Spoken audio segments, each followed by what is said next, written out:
il importe avant tout d'assurer votre sécurité. En effet, il n'est pas question de vous faire prendre le moindre risque pour ce don. Pour cela, vous aurez un examen clinique complet, un électrocardiogramme, une radiographie de thorax et un bilan biologique important. L'ensemble de ce bilan est fait pour essayer de voir s'il n'existe pas une contre-indication chez vous à l'administration du GCSF et éventuellement à la réalisation des cytaphérèses. Ce n'est que muni de l'ensemble du bilan que les médecins décideront s'ils peuvent vous administrer ce médicament et s'il vous êtes apte à avoir ces cytaphérèses.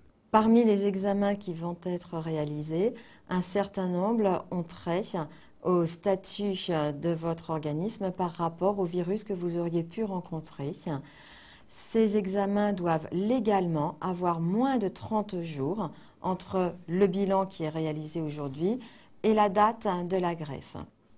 Parmi les virus qui vont être testés, il y a bien sûr le virus du sida, le VIH, qui constituera une contre-indication formelle.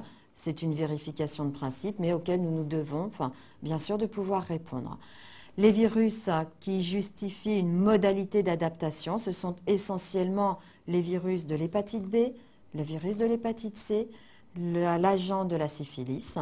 Et enfin, cette troisième catégorie de virus que l'on a très souvent rencontré au cours de sa vie, qui ne constitue absolument pas un caractère dangereux pour tout un chacun, mais justifie des précautions pour un greffé, sont le virus que l'on appelle le cytomégalovirus, le virus Epstein-Barr, la toxoplasmose essentiellement.